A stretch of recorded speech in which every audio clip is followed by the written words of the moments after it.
जय जगन्नाथ पिला माने तम समस्त को आम यूट्यूब चैनल अजूत कल को बहुत बहुत स्वागत। आशा कर तुम मैंने बहुत भलरे थिबो। तो पिला माने जेमते तुम मैंने जानी थिबो जे गतकाली तुम साम्स पोर्टाल ले बीएड 2025-26 एकेडमिक ईयर पिलांक पई एंटायर टाइमलाइन टी लॉन्च हो जाइछ एवं से नोटिस रे टाइमलाइन दबा पूर्वरु किछि गाइडलाइन तुम मानकर मेंशन अछि। तो सही गाइडलाइन तुम मानक पई बहुत इंपोर्टेंट एवं ए वर्ष किछि नुआ गाइडलाइन मध्ये आछि। कोन गाइडलाइन गुडा तुम मानकर नुआ आछि मठी तुम मानकर हाइलाइट करछि। तो ए वीडियो रे संपूर्ण भाव में ताहारी ऊपर डिस्कशन करिबा। तो वीडियो टी को लाइक करिया पई जमार भूलिबनी एवं चैनल टी को मध्ये तुम माने सब्सक्राइब करिवे। तो देरी न करी आमे आरंभ करूछु वीडियो। तो प्रथमे देख तुमरे जो नोटिस टी आछि एटा को मानक पई नोटिस टी होते पीजी काउंसिल चेयरमैन एवं the principal of all government teacher education institution coming under the higher education department। तो एई मानक पाखकू ए नोटिस टी फॉरवर्ड हेज। प्रथम जिनस यदि एक नंबर तुम माने देखिबो जो selection of applicant Etah तमरो entrance score आधार रे हबो। द्वितीय रे देख तमरो एथिरे चारोटी राउंड ऑफ सिलेक्शन रहिबो। प्रथम रु कहि दोची थर्ड राउंड होची तम मानकर final round but fourth round जोटा रहिबो सेटा तमरो स्पोर्ट्स सिलेक्शन हबो बा वेटिंग लिस्ट सिलेक्शन तुम मानकर हबो। एट देख लिखाई। तापर तृतीय नंबर तुम माने जदि देखुच जे students are advised to complete the admission process by submitting the required document. तमर कौन डॉक्यूमेंट लागिबो कौन नाही ता पई मु गोटे डेडिकेटेड वीडियोटे आनिबी तुम माने वेट कर। तो देख सबुठारु इंपोर्टेंट पॉइंट होची एटा होची सबुठारु इंपोर्टेंट पॉइंट। आगुरु कौन होतला ना जदि तुम मैंने कौन सी डिग्री कोर्स कर सारा पर बीएड करुच ताहले तुम डिग्री एग्जाम सरी थाए एवं तुम मानकर डिग्री सर्टिफिकेट न आसी न थाए। तेणु तुम मानक एक्स्ट्रा 2 मास टाइम दि जाए से तुम माने परवर्ती समय रे विदिन 2 मंथ भितर तुम माने से डिग्री सर्टिफिकेट टी आनी जमा करिवो। तुम माने गोटे अंडरटेकिंग लिखि दउथलो किंतु वर्तमान से जो 2 मंथ ग्रेस पीरियड जो थिला for the submission of graduation or equivalent certificate as mentioned in the information brochure stands withdrawn। तो सेटा को एबे विथड्रॉ करनी है अर्थात से फैसिलिटी तुम मानकू मिलिबो नाही। तुम मानकू एडमिशन टाइम रे ही तमरो +3 सर्टिफिकेट शो करिवा पई पड़िबो। तो जदि हम 4 नंबर पॉइंट को देखुछु ताहले एटा फ्रीज एवं स्लाइड विषय रे कहै छी। तो काउंसलिंग जते बेले हबो तमरो फास्ट सिलेक्शन आसी जिवो सेते बेले तुम मानक पाखरे 2टा ऑप्शन थिबो जो माने सिलेक्ट हेथिबे जे कोनसी इंस्टीट्यूट रे तांका पाखरे फ्रीज ऑप्शन थिबो एवं स्लाइड ऑप्शन थिबो। तो प्रथमे आज देखिबा तरे फ्रीज ऑप्शन कोन। तो फ्रीज होची if an applicant is satisfied with the allotted HEI. जदी गोटे पिला को जो कॉलेज टी एलोटेड हेची से कॉलेज रे से सैटिस्फाइड अछि एवं सेइथरे एडमिशन करिया पे चाहूची ताहले से संगे संगे फ्रीज करिवो। ठीक अछि एवं फ्रीज कला मात्रे ताकू एडमिशन फी पे करिया पे पड़िबो। जेतेबेले से एडमिशन फी पे करूची सेतेबेले ताकू गोटे इंटीमेशन लेटर रे मिल जिवो। ता परवर्ती समय रे से ऑफलाइन जाई से इंस्टीट्यूट रे तार डॉक्यूमेंट वेरिफिकेशन करी एडमिशन हेई परिबो। ठीक अछि ना। तो जेतेबेले तमे फी पे करिवो सेतेबेले जाई तम मानकू इंटीमेशन लेटर टे मिलिबो। सेही कथाटी लिखाई छी can download the intimation letter. तो नेक्स्ट होची तम मानकर स्लाइड ऑप्शन। स्लाइड ऑप्शन कोन धरा जा गोटे पिलार कॉलेज सिलेक्शन गोटे आसिला बट सी सही सीट को धरी रखिया पई चाहूची किंतु परवर्ती समय रे सी आउ बेटर कॉलेज पई मध्य अप्लाई करिया पई चाहूची। सही क्षेत्र रे सी कोन करिवो ना स्लाइड ऑप्शन चूज करिवो। स्लाइड ऑप्शन रे मध्य आपनकू एडमिशन फी पे करिया पई पड़िबो किंतु आपनकू से समय रे कोनसी इंटीमेशन लेटर मिलिबो नाही। ठीक अछि ना। इंटीमेशन लेटर मिलिबो नाही एवं आपनकू मध्य ऑफलाइन जाई कॉलेज रे विजिट करिया पई पड़िबो नाही। 5 नंबर जदि हम माने देखिबा जदि भूल बसत आपनकर फ्रीज करिवार थिला आपन स्लाइड कर दैछंती किबा आपन स्लाइड करिवार थिला फ्रीज कर दैछंती जदि एमिति हेइ थाए ताको मध्य एथर आपन चेंज करि परिबे केमितिका ना ओटीपी वेरिफिकेशन प्रोसेस साहाय्य रे।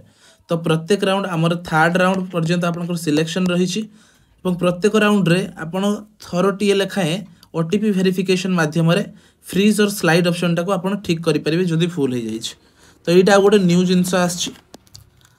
तापर देखंतु 6 नंबर रे applicant selected in their first choice of preference are bound to take admission. जदि आपण चॉइस लॉकिंग जो आपणकर 1 अगस्त रु 4 अगस्त पर्यंत हबो धर जो आपण फर्स्ट चॉइस आपण बालेश्वर देइचंती। तो बालेश्वर देला परे आपणकर जदि फास्ट सिलेक्शन रे बालेश्वर आसी जाउची तेबे आपण बालेश्वर रे एडमिशन करबा पई बाउंड जेहेतु आपण फास्ट सिलेक्शन बा फास्ट चॉइस आपण सेटा देइचंती फास्ट चॉइस आसी गेला परे ता तळकु आउ चॉइस जो देइचंती सेगुडा आउ आसीबो नाही तणो आपण को एडमिशन नबा पई बाउंड ठीक अछि ना। तो देखंतु 7 नंबर रे third round will be the final round मु कहितले आपण को तृतीय नंबर जो पर्यायट रहइबो सेटा आपणकर फाइनल राउंड रहइबो एवं जो पिला माने स्लाइड ऑप्शन चूज करिथिबे तांकर थर्ड राउंड सिलेक्शन पर्यंत जदि कोनोसी अलगा कॉलेज न आसुची ठीक अछि ना तेबे सेगुडा को सब ऑटोमेटिक फ्रीज कर दिया जिवो एवं आपन को गोटे पे नाउ ऑप्शन टी शो होबो आपन माने पे नाउ कर सरला परे आपन मान को इंटिमेशन लेटर टी मिल जिवो। नेक्स्ट होची नॉट रिपोर्टेड ऑप्शन ए जो ऑप्शन टी आपन मान को कॉलेज रो अथॉरिटी मान को पाखरे शो होबो जो माने आपन को एडमिशन करेबे तांको पाखरे ऑप्शन टी शो होबो से माने कोन करबे जदि आपन कर सिलेक्शन हैला गोटे कॉलेज रे एवं आपन जाउ नाहंती तेबे तांको पाखरे ऑप्शन रहिबो से माने नॉट रिपोर्टेड आपन को करि परिबे जेहेतु आपन रिपोर्ट करि नाहंती बा डॉक्यूमेंट वेरिफिकेशन ले भाग नै नाहंती। तापर नेक्स्ट होची जदि आपन सिलेक्टेड कैंडिडेट हेइथांती ताले आपनकर चारोटी ऑप्शन तांको पाखरे शो करिबो प्रथम होची एडमिटेड एब्सेंट थर्ड रे रिजेक्टेड एवं 4 रे एरर करेक्शन ए चारि प्रकार ऑप्शन भितरु से माने आपण जो कैटेगरी रे आसीबे से माने देबे जदि आपण एडमिशन नउचंती ताले एडमिटेड देबे जदि आपण जाई नाहंती ताले एब्सेंट देबे जदि रिजेक्टेड देबे ताले आपनकर कोनोसी कारणवशत रिजेक्ट हे गले 4 नंबर रे आपनकर एरर करेक्शन। तो एरर करेक्शन कोन कहिसंती से विषय देखिनबा कोन भाव रे आपनकर एरर करेक्शन हेई पारे। तो तीन प्रकार एठी आपनको पॉइंट दिया हेची प्रथमे होची मिसमैच ऑफ रिजर्वेशन कैटेगरी जदि आपण पीडब्ल्यूडी बा ईएसएम जोटा इकोनॉमिकली बैकवर्ड सेक्शन रहिसंती तार जदि आपनकर मिसमैच करे जहा आपण क्राइटेरिया देइचंती ताहा जदि आपनकर डॉक्यूमेंट सहित मैच न करे ताहले मध्ये याको गोटे एरर करेक्शन निया जिवो। सेकेंडली आपनकर जदि कोनोसी सोशल कैटेगरी अर्थात caste SC BC ST SC जो कास्ट आपण एप्लिकेशन फिलअप टाइम रे फिलअप करिथिले एवं तार जदि आपण मन डॉक्यूमेंट शो करै पारु नाहंती प्रॉपर डॉक्यूमेंट ताहले मध्ये ताहा एरर करेक्शन रे जिवो। एवं थर्ड नंबर रे जदि आपण परमानेंट बा टेम्पररी डिसेबिलिटी पई चूज करिथांती रिजर्वेशन किंतु आपनकर डिसेबिलिटी परसेंटेज ता 40% रु कम थाए तबे मध्ये आपण को एरर करेक्शन कैटेगरी रे निया जिवो। तो ए जो एरर करेक्शन कैटेगरी रे आपण माने आसीबे तो एथिरे कोन हबो ना आपण माननकु एडमिशन प्रोसेस रु आपण को बाहर करा जाई पारे आपण माने देखि पारुथबे if any disciplinary is updated error correction was noticed applicant is debarred from taking admission. तो बुझी पाले आपण माने 14 नंबर रे देखंतु applicant has to produce all original document for verification only. तो एथिरे कोन कहिछि ना जो कैंडिडेट रहिचंती जे वेरिफिकेशन पई जाउचंती ऑफलाइन तांको केवल ओरिजिनल डॉक्यूमेंट गुडा वेरिफिकेशन टाइम रे ही लागिबो किंतु एडमिशन पई आपनकर सब जिंस जेरॉक्स कॉपी लागिबो एवं से माने केवल गोटिए जिंस आपनकर पाखरु ओरिजिनल लेबे जोंटा होची आपनकर CLC college leaving certificate T आउ सब डॉक्यूमेंट आपनकर जेरॉक्स कॉपी आपण माने देबे ओरिजिनल केवल आपण नै जाइथिबे से माने वेरीफाई करिवे जे ठीक अछि ना नै तापरे पुनी आपनकु रिटर्न करि देबे। नेक्स्ट देखंतु 15 नंबर पॉइंट इंपोर्टेंट अछि एथिरे लिखाई छि as migration certificate is not mandatory for admission.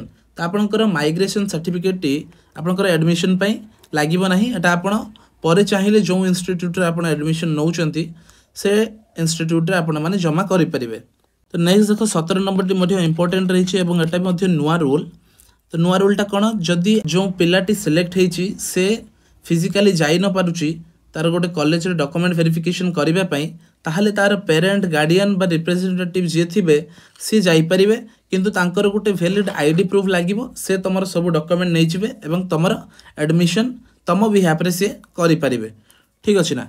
Next देखो 18 नंबर रही छि जदि गोटे पिलाटी बीएड बीएचडी एमएड पई एका सांगरे अप्लाई करि थाए एवं तार सिलेक्शन आसी थाए तेबे सी प्रथमे जो थिरे सिलेक्टेड हबो तो सेही थिरे सिलेक्शन नै सारिबा परे एवं एडमिशन सरी सारिबा परे बाकी जो रही छि धरा जो मु बीएड रे सिलेक्ट हेली एवं एडमिशन नै नेली बाकी मोर बीएचडी एवं एमएड सेठु मोर नाम ऑटोमेटिकली हटि जिवो एवं से सीट आउ काहा को अलॉट करा जिवो ठीक अछि। तो तापर स्पोर्ट एडमिशन पई तमर कोन कोन गाइडलाइन रही छि।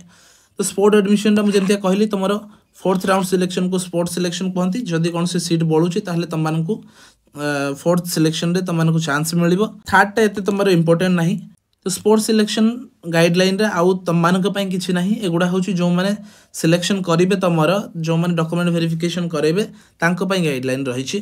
तापर नेक्स्ट हमें जे देखिबा जनरल गाइडलाइन कोन रहिछि। तो जनरल गाइडलाइन देख तमे जदि सीएलसी जमा करि न पारुछ ड्यूरिंग द डॉक्यूमेंट वेरिफिकेशन सेते बेले तम मानकु गोटे एक्स्ट्रा 15 दिन तम मानकु टाइम टे मिलुछ। ठीक अछि ना सेही 15 दिन भितरे तम मानकु आनी सीएलसी टी जमा करिवा पई पड़िबो एवं ताहा तुमे गोटे अंडरटेकिंग लेखि तांको दबो। जदि तमे से 15 दिन भितरे तम माने सीएलसी जमा करि न पारुछ ताहाले तम माने एडमिशन जो हेतिलो से एडमिशन टा तमर कैंसिल हे जिवो एवं जो एडमिशन फी रहितला ता फॉरफिटेड हे जिवो। फॉरफिटेड रो अर्थ कोन ना तम मानको रिटर्न मिलिबो नाही से जो एडमिशन फी टा सेटा गल्ला तमर। ठीक अछि ना तापर 2 नंबर देखो एटा मध्ये इंपोर्टेंट रहिछि। तो एथरे कोन कहिसेंती ना जो पिला माने डिसेबल थिले बा डिसेबल कैंडिडेट जो मानकर 40% बा ताठारु अधिका डिसेबिलिटी रहिछि तांको पई एंटायर कोर्स फी टे समानकर माफ करैछंती जदि तुम माने गवर्नमेंट कॉलेज रे एडमिशन नउछ। ऑल्दो जदि तुम माने गवर्नमेंट कॉलेज रे एडमिशन नउछ केवल तुमर कोर्स फी टा माफ होबो एवं हॉस्टल फी तुम मानको दवा पई पड़िबो। किंतु जदि ए डिसेबल पिला माने सेल्फ फाइनेंस कॉलेज रे आपण एडमिशन नउचंती ताहाले आपनकु कोनोसी भी छूट देखिया पई बा छाड़ देखिया पई मिलिबो नाही। आपनकु फुल पेमेंट करिया पई पड़िबो विथ कोर्स फी एवं हॉस्टल फी। ठीक अछि ना तापर देखंतु आपन को 3 नंबर लिखा हिची both temporary and permanent type of PWD applicants will get the reservation benefit and admission. आपन जो माने भी 40% बा ताठारु अधिक डिसेबल रहिचंती तेनु आपन समस्तंकु रिजर्वेशन मिलिबो जेतेबेले आपनकर एडमिशन प्रोसेस हबो। तो यह रही तुम कंप्लीट गाइडलाइन कौन कौन नुआ रही कौन कौन तुम मानक इंपोर्टेंट रही मुझे सब डेडिकेट भाव में कहीदेली। तो ये तुम तो जानी तुम टाइमलाइन एंटायर टाइमलाइन तुम देखी नब तापाई गोटे सेपरेट वीडियो बनई। ठीक अच्छे ना तो आशा कर पाने तुम वीडियो बहुत इनफॉर्मेटिव लगी जदि इनफॉर्मेटिव लगी था चैनल टी सब्सक्राइब करने भूलबनी और वीडियो टी लाइक करदेव। तो देखा next video till then take care and जय जगन्नाथ।